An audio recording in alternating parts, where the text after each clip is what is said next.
Welcome to At Sometime Somewhere, the podcast from Audio-Technica about arts and culture in New York City. My name is Webb, and I'm here with Travis George. I run Sundae Sauuce. Sundae Sauuce is a music platform. I don't want it to be just one thing. I don't want to be just a label. I didn't want to be just an event series, party series. I didn't want to just be in one pocket. I wanted to have something that no matter who the artist was, no matter how big or small, and their needs were, whatever their needs were, we could meet somewhere and support. Welcome to At Sometime Somewhere, the podcast from Audio-Technica about arts and culture in New York City. My name is Webb, and I'm here with my first friend in New York, actually, Travis George, label, collective founder, ice cream aficionado. I'll let you take over. You wear many hats. Not today, but in general. Thanks for having me, dude. I run Sundae Sauuce. Dude, it's crazy. I forgot that we've known each other for so long. That we met in the most Brooklyn way too, in the coffee shop, overhearing someone's conversation. What was it, me, you? Oh, it was me and Brandon. It was you and bureaucratic Brandon. Yep. And my friend Alex and I, we were talking about how poorly branded TuneCore was. Yes. I remember that conversation. And then, because I used to live right in the neighborhood. It was at that Hungry Ghost. Hungry Ghost, yep. And so we went, was it that day that we went and got pho? And then I think we went and got soup, and then we went back. That was actually the first time I had pho too. Wow. Yeah. Many firsts. I was a sheltered Long Island boy up until then. So, but yeah, dude, that's was that 2019 now? That's crazy. It was like a month after you moved here. Yeah, it was 18. Dude, beautiful. Yeah. The whole time I've known you, Sundae Sauuce has been the primary focus of yours, it seems. And I think at that time you were talking to Brandon. Brandon was maybe consulting for it, and it was pretty early stages then, right? Yeah. At that time, so Brandon is, we had been working together just as artist and platform maybe for a year, but Brandon's really intuitive. I think that he had noticed that I was very green. I didn't know a lot about the music industry. I didn't really know how to navigate it. I was an outsider as well. I just started Sundae Sauuce as an endeavor that I thought could be really cool after college. And I remember, Brandon was the first one that really took me under his wing as I see that you want to get good at this and you're down for the grind. I really respect you. I enjoy hanging out with you. Let me just, any way I can help, whether it's from a consulting side, whether it's from, just any form of support. He was there for from the beginning.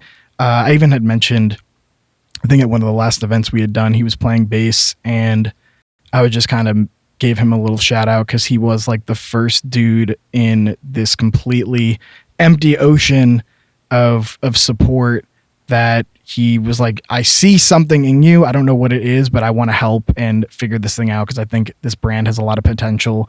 You have a lot of potential. I see a lot of good coming from what you're striving for. And he, having people like that, it makes it, just as well as myself, community is everything. And he was the one that I think really helped cultivate that, I don't want to say the ID, but just he really put it in a framework that made it possible outside of just the friendships that we had, really building something special that, has, that's helped me get to today.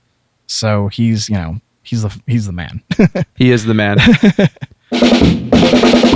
Sundae Sauuce is a music platform. I don't want it to be just one thing. I don't want to be just a label. I didn't want to be just, an event series, party series. I didn't want to just be, in one pocket. I wanted to have something that no matter who the artist was, no matter how big or small, and their needs were, whatever their needs were, we could meet somewhere and support. I alluded to before the podcast, like just selection was like I would say the first thing I saw that was like, oh, you don't have to be, universal. Like you can be a community that it starts there, and then you can grow that into the support with their parties with, artists like Sango and Sammy G and Mr. Carmack at the time. Then, from there, they also would release music with those guys, and they would put out these compilations, and it was like, wow, there's like a lot of things here. They have the radio show on top of that. And I was like, I just looked at that and I was like, that could be cool. So that was kind of like the blueprint of everything. And, having that as a reference to what we're doing now, I think is pretty, it helps to have seen it before.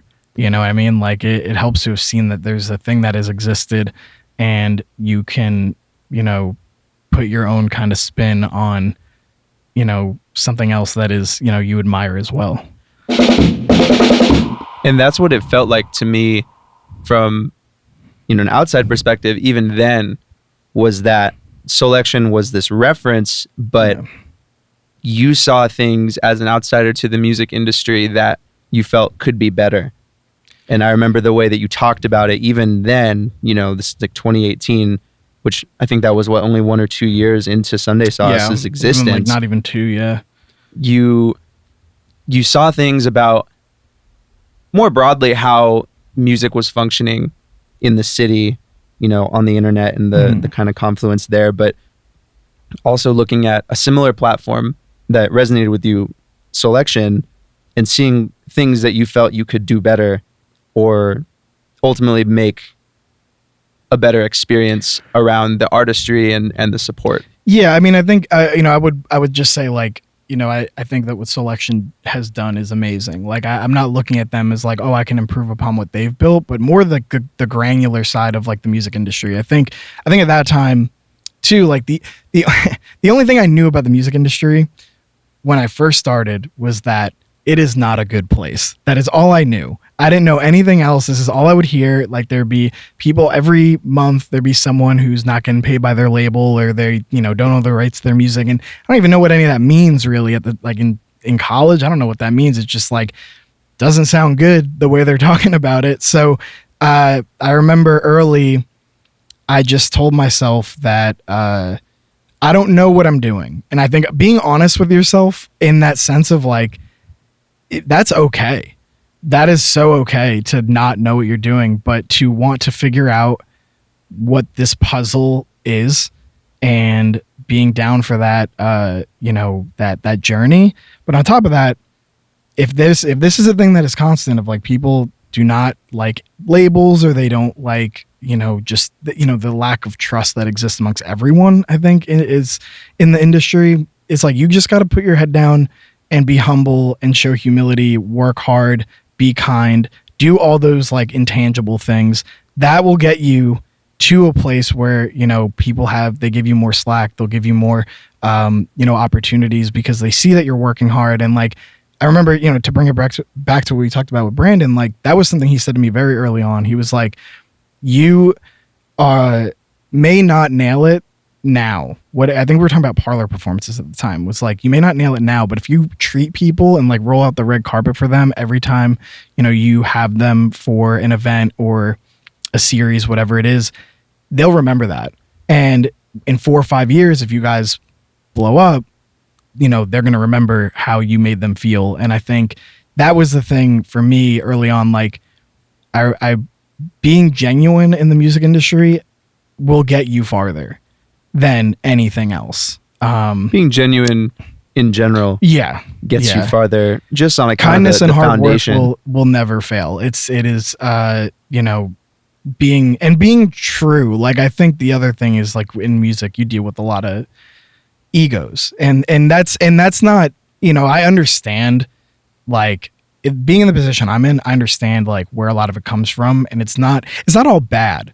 That's the other thing. Like, I don't think like when you hear the word ego, you don't necessarily think like, you think of someone who's like maybe heady and like thinks highly of themselves, but it's also just like people come into and out of the industry in their own their own ways. Like their own journey is, you guys meet at a completely different time in fashion as you may meet somebody else. So you just try and meet people where they're at, and you're just, you're dealing with a lot of personalities and whatnot. To be grounded in as much kindness and I think on the other end of that, humility. If you aren't right, and if you do make mistakes, which is bound to happen, especially in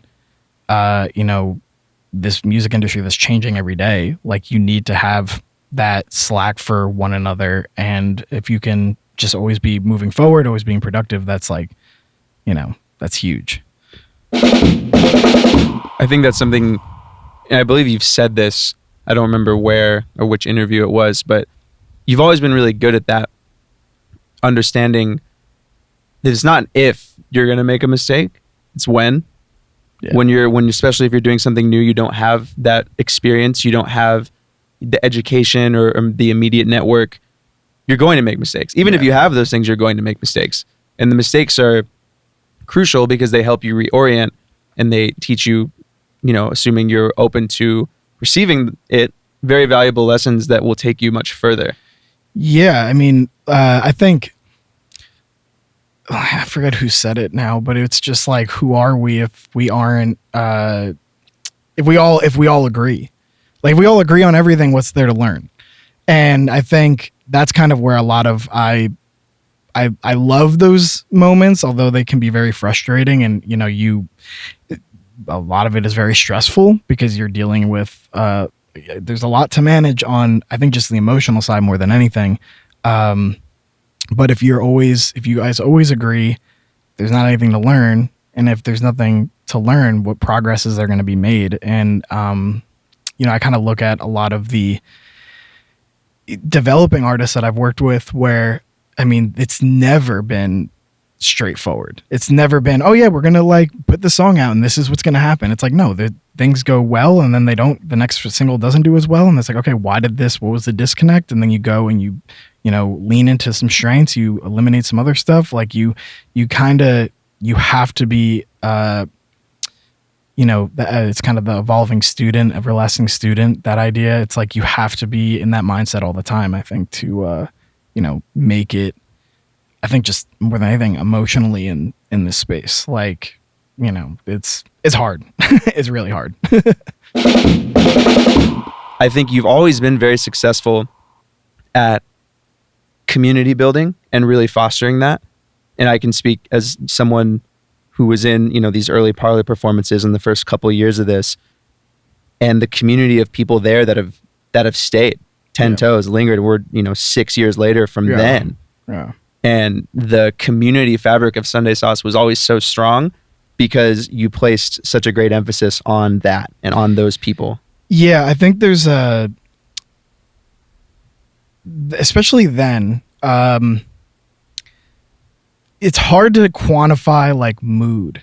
Like that's not a thing that you can be like, oh, we're going to put a plan together for that. That's like a really tricky thing to cultivate. I think a lot of it really, I've been very lucky too with like having a brand called Sundae Sauuce. And for people who don't know, Sundae is an ice cream. So it's like immediately playful. And a girlfriend who's a chocolatier, I should add. which is true. I did not plan that, but most on-brand relationship I've ever conceived. I know, but I think with in regards to, I think when you focus on an emotional connection first, whether it's a community or just any conversation, it hits a lot differently than the analytical stuff. There's a lot of people who approach things with like data, numbers, all that. And that has its place, but it's like, there's no beauty in that. That's not interesting to me. And I don't think that that's how you keep people around. I think like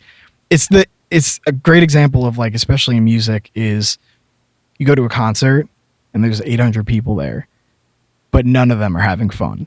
Like on numbers, all these people are here. We sold out, hell yeah. But like you leave and everyone had a bad time. And to bring up Brandon again, it's like, that's another, I remember this was another thing he said, was like, I was really worried about a show. We had like 20 tickets sold, I think maybe in 2019. And we had a week to go. And I was like, I don't know. Like, this ain't looking good. But he was the one who said, like, if the 20 people show up, like, how much fun are those 20 people going to have? And I've kept that for a very long time. Like, that stuff matters, especially when building community, any kind of conversation. That is that's where the real stuff happens. That's where how you actually build relationships. And, you know, I mean, there's plenty of people that I've met at our events who have like dated after. Like, those things are awesome. Like, there's people who, you know, that my friends that came to an event, and then other friends that came to an event, and now they're friends. That's great. Like, all of those kinds of things, those are the real wins. Like, you know, we could talk about playlisting and all that, but like, what fun is that? Like, that's not, like, who cares? Like, I got in Fresh Finds. Like, that's great, but like, okay. Like, what? Yeah, do you have any friends? Yeah, it's like, but like, you know, you want to have like a real thing brewing, and that's where it happens. And I think going in an emotional route is, you know, it hits a lot different. I think it's a lot more, you know, pure in that way. And it's very important in the world and sort of the state of affairs right now for us, where because of social media and technology, we have this parasocial relationship with each other. You know, we seem very connected, but I think in reality, we're having these more and more individual experiences where the communities are, you know, mostly online, and you don't experience the same level of support and understanding that you would do just being in the room with someone, even if it's a temporary thing, like being at an event. So, you know, for you, where do you start with that? You know, what is your basis for emphasizing and trying to foster that community and that kind of shared emotional resonance? Yeah, that's a good question. I mean, I think it has to be something that I like. It has to be something that I'm really into to start. So, like, you know, if I also think I am interested in doing things that are I'm interested in doing things in the now. So I don't really look at like where this could go as like, I find this interesting today, and if I think it could fit, like, let's do it. And I mean, a great example is Breaking Bread. Like, that's something I remember very specifically early on. I mentioned it to you, and I'm talking about it with some of the friends. Like, yeah, early days. Like, I couldn't explain it to anyone. Like, I had a very difficult time communicating to my friends and artists, like, hey, there's going to be the show that we run. It's going to be secret, and there's going to be no phones, and there's going to be comedians that pull up, and there's going to be artists that do sets, and no one's going to know until they get there what's going. Like, on paper, it's like, okay, that sounds like something, but like, until you see it, you're like, oh, like this. Like, I remember the first time we did it, like, everyone who was there loved it. The, you know, people just, they keep coming back. And I think that was a great example of like, when that was inspired because I watched Dave Chappelle's Block Party on Hulu, and I was like, that could exist all the time. Why? Like, this was a beautiful, like, free secret show that he did with all these amazing artists, and, you know, 2008 Kanye and The Roots and Mos Def and Jill Scott and all these people just in a corner of Bed-Stuy. Ironically lived down the block from it, and it was like, you know, this could exist, and, you know, all the time. And I found it interesting, still doing it, and it's continued to be my favorite thing. But that had there's nothing else other than, I think this is cool, I want to do this, and I think people would like it, and that is like the core of it. The distinction is conflating doing something for the audience with pandering, right? Which I don't think it is, or it doesn't have to be. There's a version of creating something with an audience or the audience in mind, in which you're trying to please them. And I think that's where, having read Rick Rubin's book and just sort of consuming similar schools of thought around this, that's where it's like, yeah, you shouldn't do that. Yeah. But that is vastly different than bearing the audience in mind. Yeah. Because here's the thing.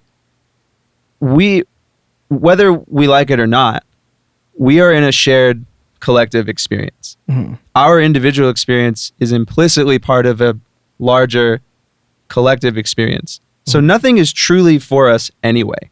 You can make art selfishly. You can do it to impress yourself only. You can not care if it ever comes out or who sees it. But if you're making things and you're choosing to release them, the point at which you've released them, it's no longer yours. Yeah. That you've given it to the world. And this is something as an artist myself that I think about a lot and is really central to my approach, because I don't make my art or my music thinking about how someone's going to react to it or what they're going to think of it. I'm making it the way I want to make it. I'm being self-referential. Yeah. I'm trying to express authentically. Yeah. But I also, in the same breath, care deeply about the experience that others have of it. Right. Not what they experience, not what they think of it, but it's the intentionality and the care that goes into people's ability to experience it. It's demonstrating that I care that you see this. I care that you get to be a part of this. I care that you are here getting to be enriched or, you know, capture your imagination, or that you meet friends that maybe you date, or that I've created a space for community to exist, or I've created a space for musicians to be able to perform or be fiscally supported. And this is something you've done the whole time with Sundae Sauuce, pre-social media, pre-TikTok. You know, you did well on the label side, but you've always championed the artists, the musicians, the bands, the photographers, the designers, like kind of all strata of people, not to mention the people that were coming to your events. Right. And you didn't pander to any of them. Right. You built what you've built, and you continue to build bearing other people's experience in mind, wanting to create the best thing you can for them. And then the end result ends up being so much better, because you're not just like, well, this is what I like and I'm doing it just for me and I don't care what anyone else thinks about it. Yeah, it's not even like that last point too. It's like, if you want to make something for yourself, like that's fine, but I also think that that's just not my approach. Like that's not something I would want. I'm not going to force someone to ever take, because there's numerous ways that we can approach any of our artistic endeavors, but and I do look at what I'm doing much more of from an artist approach than I would as a business person. But I think that's kind of what I was touching on before, is like I like going from an emotional place first versus a business data driven type of thing. But yeah, what I was basically thinking was like you just ultimately want people, I think, in the scope. You want to keep people in mind with what you're doing. In my opinion, doesn't mean like you don't have to pander to them, but you want to make something that you're proud of, and ideally they are proud of too. And there's plenty of communities that do that. Like I think that's like my my favorite part of these of being in New York, where you can see so many different pockets of music and any form of art. I mean, it's strong. Like, you look at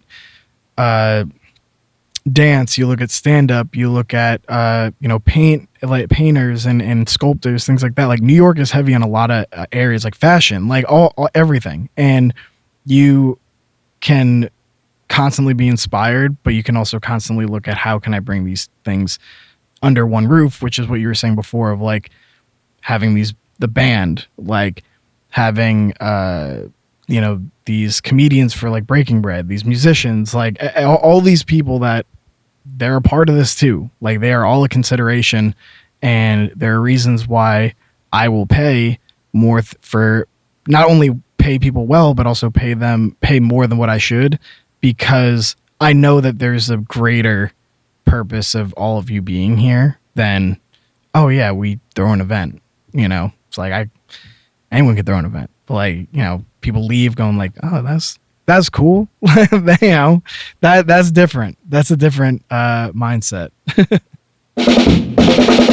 Incidentally, there's a lot of people throwing events, but there's not a lot of people creating community spaces, especially in a place like New York, where as a product of gentrification and economics, a lot of these spaces, unfortunately close, or the communities get dispersed, or they get pushed out, of where they were formed because of money. Yeah. And so creating these types of space and events, making that community not only accessible to people, which is something I think is a strength of yours and of Sundae Sauuce, but just enabling it to grow and to exist is such an important undertaking. And it is really one of the only ways we can push back against the economic realities of living in New York and what that means for event spaces, for music spaces, creative spaces, the livelihoods of musicians, artists.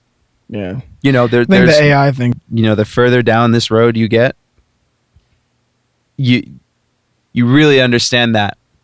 From the artist side, someone clocked me in an airport recently, and they're like, "Are you Web?" And I'm like, "Yeah." I thought when you said clock, I was like, someone swung at me at the airport. Yeah. No. So someone's like, "Are you Web?" I'm like, "Yeah." And he's like, "Yo, I love your music. I've been listening to you for a long time. My favorite song is HSL. That was the second house song I ever released in 2018. Yeah. And that did no numbers anywhere. Dude. It did no numbers. And it's so easy to think, if you look at these small numbers on things, it's so easy to think like, oh, this was a failure, or this didn't connect, or this or that or whatever. But as you're saying, like, behind every one of those likes is a person. Yeah. And there's someone who 6 years later has remained tapped in because they were one of those 25 people that liked the post, that happened to get it. Yeah. And that, it's like, am I going to value that one person less because there was only, 25 people? Yeah. It's like, no. It's, you treat everyone like they're worth $1 million in person. I think that's a great way to live by. But the small numbers add up. And especially when you realize this, when you learn these are people. Yeah.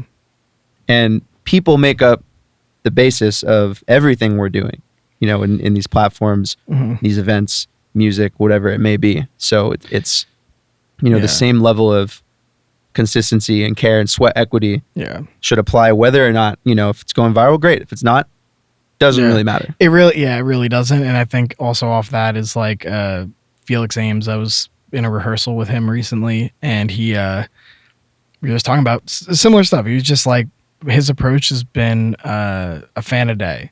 He's like, if I can get a fan a day, like that's it. That's the goal. It's attainable. Breaking it down into small bite sizes also helps a lot. Like, I think because if you can get a fan a day, like that's 365 new fans, dude. Like, that will help you a lot. And then you're not going to get a fan a day. You're going to get more because you're being way more thoughtful. You're probably thinking in a better space. And then on top of that, you get one post that does, 1,000 likes or something, or you just meet someone that, puts on, we had a record recently that, like Heidi Klum shared, and it's like, we didn't pay for that or anything. It's just natural. And it happened. And it's like, it comes in bunches. When it does click, it comes in bunches. So that's where I'm like, a fan a day is great. A real fan too. Someone who like, you're like, they're going to buy my merch. They're going to, buy a ticket to my show when I come to their city, like those fans. And like, you can get that. Then it's the rule of 1,000, like is another classic of, 1,000 fans, $100 per fan is $100,000 a year. Like that's a full-time gig. And, that again, you break it down to digestible pieces, and then ideally it adds up. And 2 years, 3 years from now, when you're on your journey and you're getting better as an artist, you're practicing, you're doing all the things you need to do, you'll see the fruits of that labor really quickly. Yeah, and it's crucial to just keep doing things and trying to create the best experience for the people that are already there. Yeah. Being growth minded is useful, if we're talking career, but there are the people, there's that guy who has been around for the last 6 years. Yeah. And so it's like, everything I'm doing now, it's like, of course I'm going to give it the best chance to reach more people that might like it. Yeah. But ultimately it's like, I have my little captive audience right here. Right. I don't know how big it is, Right. but I know that y'all are here, Mhm. and so I'm gonna try to make the coolest thing that I can for y'all. Yeah. Because I'm grateful for your presence here. AE1 short. At Sometimes Somewhere is produced by Audio-Technica for AT1 Radio. It is recorded at AT1 Studio at Technica House, New York. Follow AT1 Radio and Audio-Technica USA on all social media platforms. Thanks for listening.